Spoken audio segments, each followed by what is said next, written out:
इस कहानी का नाम भाई बहन है। इस कहानी के लेखिका का नाम बंग महिला। लेखिका परिचय। बंग महिला का वास्तविक नाम राजेंद्र बाला घोष है। इनका जन्म सन 1882 ईस्वी में हुआ था। इनके पिता बाबूराम प्रसन्न घोष मिर्जापुर के प्रतिष्ठित नागरिक थे। वह जॉर्डन कंपनी में अधिकारी थे। उनकी माता निरदवासिनी घोष विदुषी महिला थी। माता के संरक्षण में ही इनकी शिक्षा दीक्षा हुई। इन्हें बंग महिला के नाम से डॉक्टर राजेंद्र शुक्ल ने संबोधित करना प्रारंभ किया। इन्होंने लेख, जीवनी, कहानी आदि से हिंदी साहित्य को समृद्ध किया। इनकी प्रमुख रचनाएं निम्नलिखित हैं: कुंभ में छोटी बहू, दुलाई वाली, भाई बहन, हृदय परीक्षा, मन की दृढ़ आदि। दुलाई वाली इनकी प्रसिद्ध कहानी है जो हिंदी की प्रथम मौलिक कहानी के नाम से प्रसिद्ध है। इनकी कहानी संग्रह का नाम कुसुम है। श्रीमती बंग महिला की यह रचना सन 1908 में बाल प्रभाकर खंड 3 अंक 1 में प्रकाशित हुई थी। इसमें स्वदेश वस्तुओं की और सरल शब्दों में बालकों को ध्यान आकर्षित किया गया है। इनकी मृत्यु 24 फरवरी 1949 ईस्वी को मिर्जापुर में हुई थी। तो चलिए कहानी की शुरुआत करते हैं। आज नाटी इमली का भरत मिलप है। बाबू जयराम दास जी अपने दोनों लड़के लड़की को लेकर मेला दिखाने को जा रहे हैं। दोनों भाई बहनी पिता के दोनों हाथ पकड़कर बड़ी खुशी के साथ जा रहे थे। भाई के नाम शायद जो कुछ हो, पर रंग खूब गोरा होने से उसे सब लोग साहब कहकर पुकारते थे। साहब की उम्र कई 11 साल की थी, पर बहना की उम्र कोई 6-7 वर्ष की होगी। उसके नाम तो सुंदर दई था, पर लोग प्यार से उसे सुंदरिया कहा करते थे। एक आने की पूंजी लेकर सुंदर मेला देखने चली थी। उसी के भरोसे जो चीज देखती थी उसे पर लूट पड़ती थी। उसके इस भोलापन पर साहब बेचारे को बड़ी हंसी आई। जब सुंदर दाई 10-12 चीजों का नाम लेकर कहने लगे, मैं यह मोल लूंगी, मैं वो मोल लूंगी, तब साहब ने कहा, वाह जी, तुम्हारे पास तो 3-4 पैसे कुल है, तुम इतने चीज कैसे ले सकती हो? मेरे पास बहुत से पैसे हैं, मैं सब कुछ खरीद दूंगी। केला, नारंगी, अमरूद, रेवड़ी, नान खटाई वगैरह। सुंदर पर साहब की इस बात का कुछ भी प्रभाव ना पड़ा, क्योंकि सुंदर की माँ प्रेय उससे कहा करती थी, बेटी तुम भैया से छोटी हो ना, तुम्हें सब चीज में भैया से कमती हिस्सा लेना चाहिए। माँ की यह बात सुनकर हमेशा ध्यान में रखती थी और उसे यह भी दृढ़ विश्वास था कि मैं 4 ही पैसे में सब मोल ले सकती हूँ। इन सब कारणों से साहब का हौसला पूरा ना हुआ। इसके हृदय में संतोष है, उसी ने सब कुछ भर पाया। साहब को सब है और मेरे कुछ नहीं है, यह बात उसे कभी दुख नहीं दे सकती थी। निज अवस्था में संतुष्ट रहना और उसी के अनुसार चलना बुद्धिमानों का काम है। साहब सुंदर की मूर्खता की बातें पिता से कहने लगा। वो बेचारे साहब के मतलब को ना समझकर बोले, हाँ बेटा, पहले मेला देख लो, फिर लौटते वक्त सब ले देंगे। लाचार होकर साहब मदरसे के मौलवी की तरह अथवा स्कूल के निजी दर्जे के मास्टर की भांति बहिना को समझाने लगा। सुंदर के 4 पैसा अपने हाथ में लेकर एक एक चीज का नाम कहता हुआ एक एक पैसा सुंदर को देकर बोला, लो, हो ना गया, 4 पैसे में 4 ही चीज मिलेंगी कि ज्यादा। फिर साहब अपना सब पैसा एक हाथ में लेकर एक एक चीज का नाम से दूसरे हाथ पर रखता गया। वह बोला, देखो मैं तो सब चीज ले सकूंगा ना।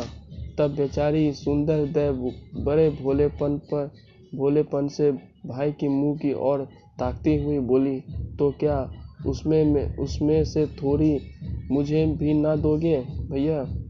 सुंदर की इस बात पर साहब को लज्जित होना पड़ा।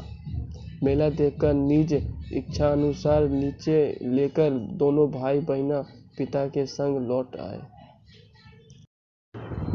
एक दिन शाम को साहब के बड़े भैया श्रीराम दिए के उजाले में बैठकर किताब पढ़ रहे थे। इतने में साहब और सुंदर दोनों आकर वहीं बैठ गए। सुंदर बोला, बड़े भैया देखो, साहब भैया के किताब में कितनी अच्छी अच्छी रेलगाड़ी की तस्वीर है, तुम्हारे किताब में तो कोई तस्वीर ही नहीं है। इतने में साहब बोल बैठा, अजी तुम तो तस्वीर की गाड़ी कहती हो, मैं आज जो खिलौने की गाड़ी 5 आने में ले आया हूँ तुमने देखी ही नहीं। यह कहकर साहब चट से रेलगाड़ी को लेकर बड़े भैया को और छोटी बहना को बड़े उत्साह से दिखाने लगे।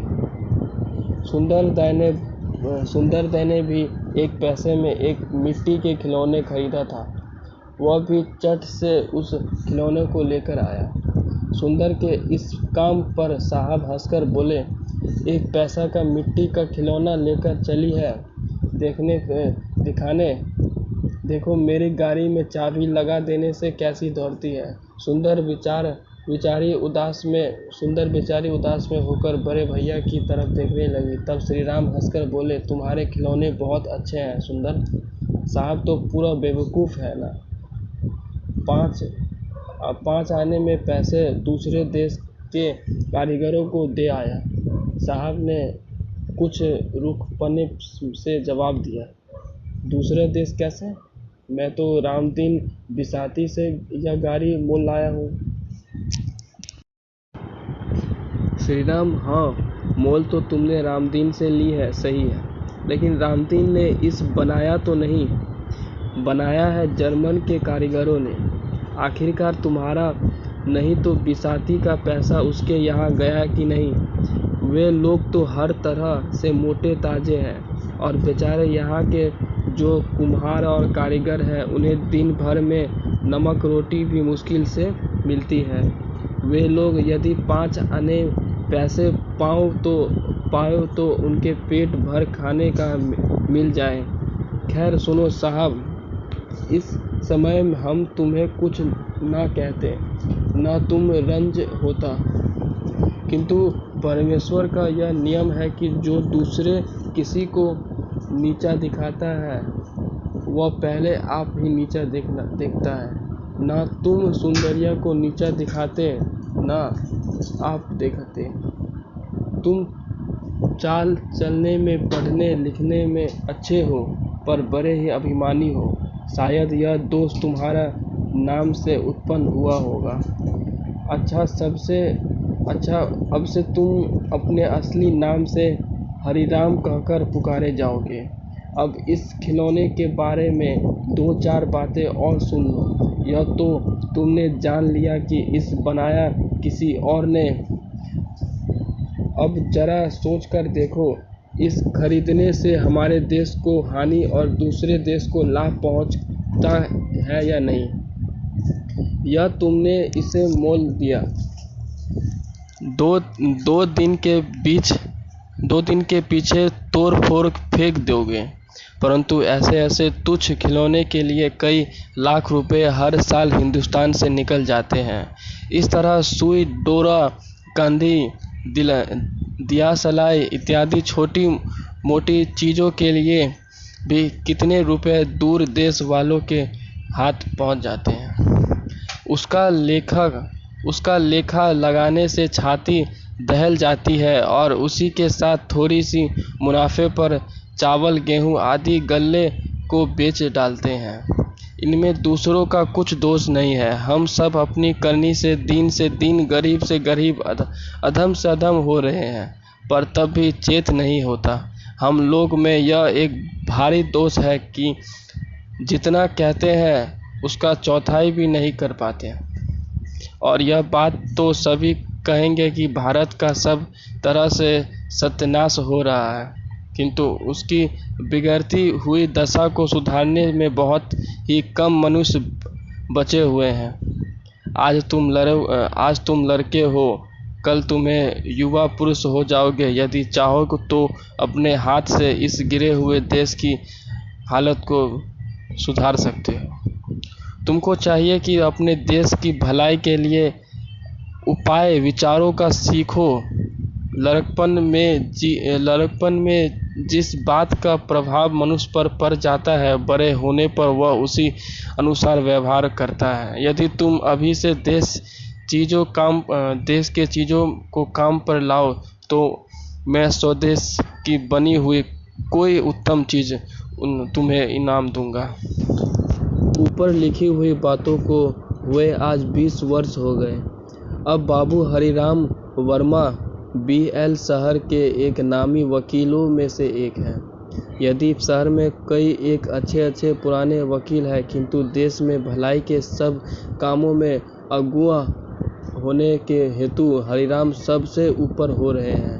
हरिराम ने निज व्यवस्था में मातृ भंडार नामक एक बहुत बड़ी दुकान खुलवाई है, जिसमें हर मनुष्य के काम लायक सब स्वदेशी बने चीज़ों मिलती हैं।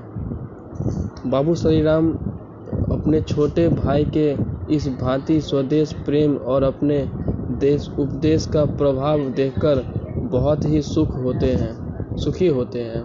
सुंदरदाय भी 11 वर्ष की अवस्था में एक जमींदार की पतोही हो गई। उसके पति भी एक देशहोती सज्जन है। अब सुंदरदेव अपने घर के मालकिन है और अपने पति का सद्गुणों और अच्छे कामों का सहकारिणी बनी है।